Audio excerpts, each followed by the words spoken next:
শাপলা চত্বরে হেফাজতের জনসভা এবং সেই জনসভায় মানুষকে হত্যা করার বিষয়ে দ্বিধাদ্বন্দ্ব বিভ্রান্তি যেন শেষই হচ্ছে না। আওয়ামী লীগ আমলেও এটা চলেছে, এখনও বারবার দেখি তাদের বয়ান মানুষের সামনে হাজির করা হয়। আমি নিজে শাপলা চত্বরে ছিলাম এবং আমি মনে করি যে কোনো বিষয়ে এই বিষয়ে মিথ্যা কথা বলার বা ভুল কোনো তথ্য দেওয়ার প্রয়োজন আমার নাই। আমি বলি আসলে শাপলা চত্বরে আমার দেখায় আমার কি মনে হয় যে সেখানে কি হয়েছে। আমিও যে পুরাটা দেখেছি তা না, কারণ আমি নির্দিষ্ট একটা জায়গায় ছিলাম।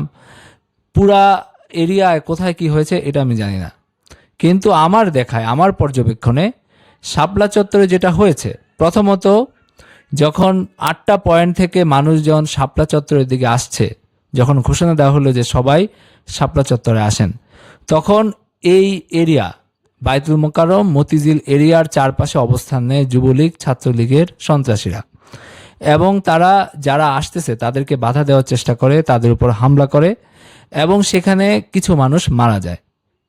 এই জায়গায় সংঘর্ষ চলেছে। এটা সেই দিন প্রায় দুপুরের পর থেকেই একদম সন্ধ্যা রাত পর্যন্ত এখানে সংঘর্ষ ছিল এবং আমাদের সামনে দিয়ে 3-4টা লাশ নিয়ে যাওয়া হয়েছে এই ধরনের সংঘর্ষ থেকে, যারা মারা গেছেন তাদের লাশ।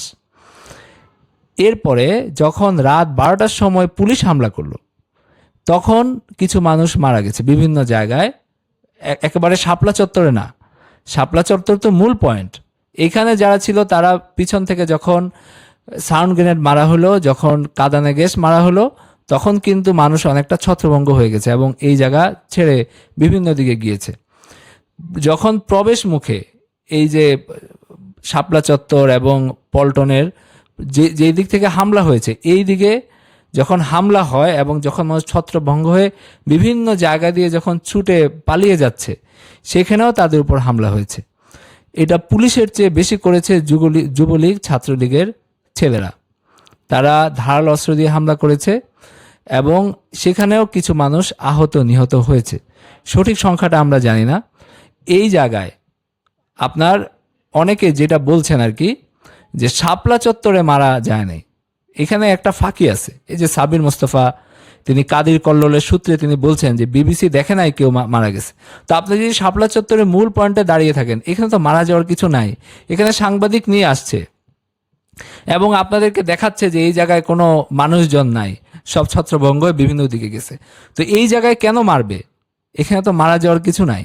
কিন্তু যখন মানুষজন ছত্রভঙ্গ হয়ে চতুর্দিকে গেছে, বিভিন্ন অন্ধকার রাস্তা, বিভিন্ন অলি গলি, সেখানে তাদের উপর আবার হামলা হয়েছে এবং এই ধরনের আহত মানুষজন, আমি পরবর্তী দিন, আমি তখন জামিয়া যাত্রাবাড়ির মেশকাত জামাতের ছাত্র ছিলাম।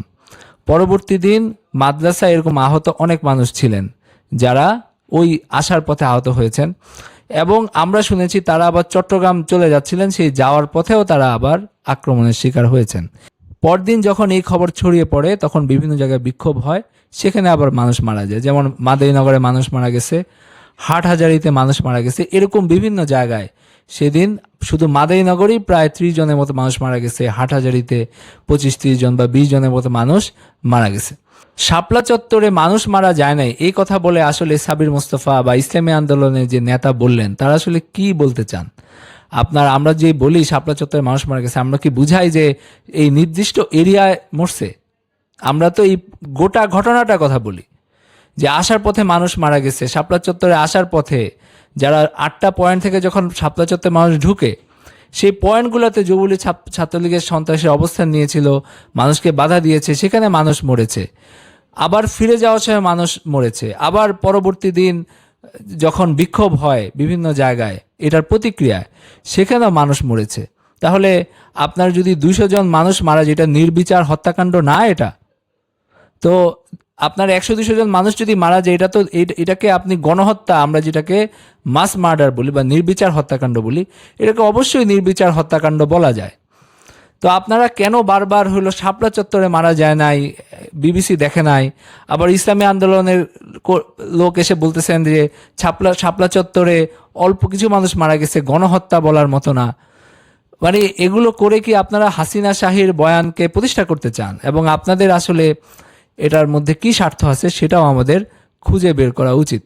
এই ধরনের মিথ্যাচার যারা করেন, আমরা তীব্রভাবে তাদের এই মিথ্যাচারের প্রতিবাদ করি এবং নিন্দা করি। এবং আমি ইসলামী আন্দোলনকে বলবো যে আপনারা অবশ্যই আপনাদের এই নেতার মাধ্যমে তাকে এই বক্তব্য প্রত্যাহার করান এবং তাকে ক্ষমা প্রার্থনা করতে বলেন।